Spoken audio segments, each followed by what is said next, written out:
Okay, quick little idea that I came up with really spontaneously just now. Let me give you a quick little playthrough here, how it sounds like.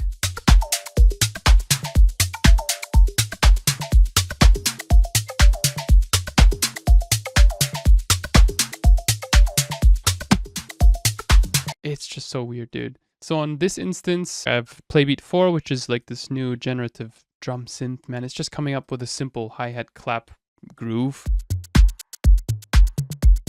Yeah, it's not something that you wouldn't be able to make in Ableton Live. It's just a chord tops groove, yeah? With a few toms in between. And right here we have this top loop from one of my packs. Originally it sounds like this. Also just like hi-hats, claps, shakers, a few percussion in there. But where the interestingness comes is from this shifter plugin, which comes in Ableton Live. You can just type in shifter. I think in Live 11 it's called frequency shifter. This steps device is a device that I found off of Elephant's website, ELPHNT. Essentially it's free, but it's pay what you want, so you can pay if you want to. And it's pretty insane because it allows you to create like this very step-based modulation. So if we load up a fresh instance of steps and we delete this one, for example, you can click map and map it to the fine tune of your frequency shifter. Alternatively, you can also hit multi-map and map it to something else, I guess. But I think this is enough for now. We're going to leave the range at 0 to 100%, and then you can start randomizing your sequence here and then hit play.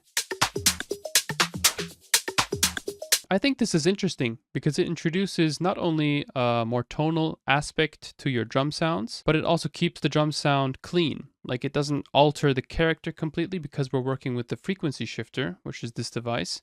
And third of all, it also introduces call and response. So you have kind of like this little melody phrase going on inside your percussion.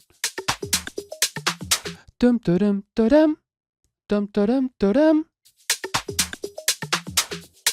And that call and response type percussion always makes your groove really stand out.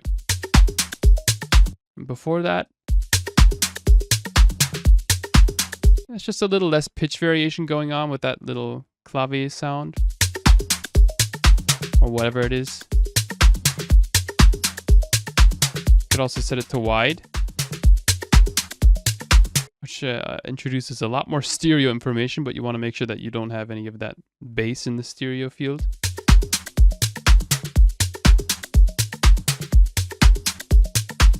You could also put it into pitch, I guess. Delete the mapping, put it onto the spread. Okay, never mind, that messes with the timing. We don't want to do that. Let's put it back into ring modulation mode and map this to the fine tune again.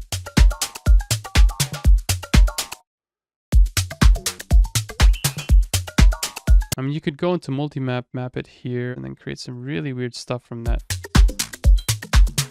Why the frick not, dude? You can create a new audio track, hit resampling, solo this track for now, record on this track, and then hit record here in the first cell.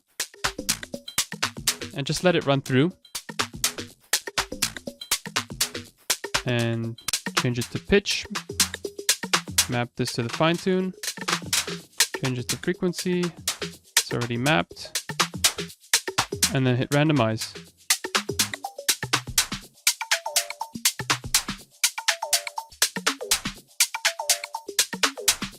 You can extend your steps range to 32 steps. And freaking weird. You could smooth it a bit, so you get more glidey movement. Woo-woo! You could also change the rate to an eighth note. I love it, man. What the frick is this? You could also add some jitter, which is randomization. Inconsistencies. That's what we want, dude.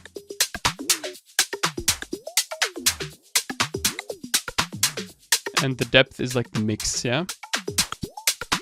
You could randomize by slight amounts, by drastic amounts. You could nudge it up, down, left, right.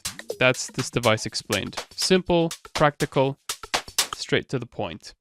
And once you're finished with this channel, you can mute it and work with the audio material that you've resampled. Look at how much stuff we got, man. Holy moly. If we hit play, You know, you can also duplicate it a couple times. Maybe there's a part in here that you like that's in the sub register. So you could loop it here, yeah, on track 1. And you can add an EQ. In this case, I already have one loaded on the track, so I'll just put it here. I'll emphasize the sub here.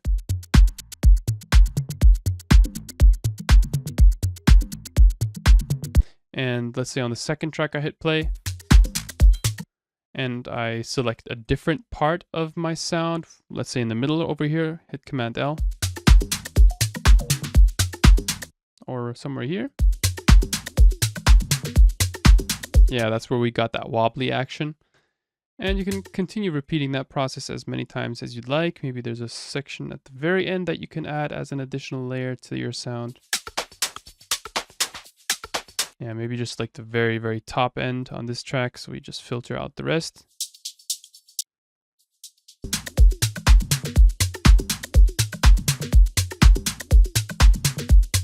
When I have my drums together, I look for a pad.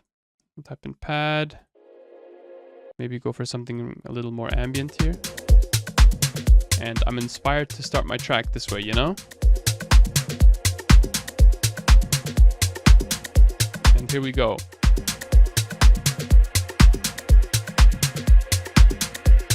So what key is this? This is key A sharp minor. So I know that I stick to the scale of A sharp minor, which is, I don't know, just go through presets. I usually go for ARPs.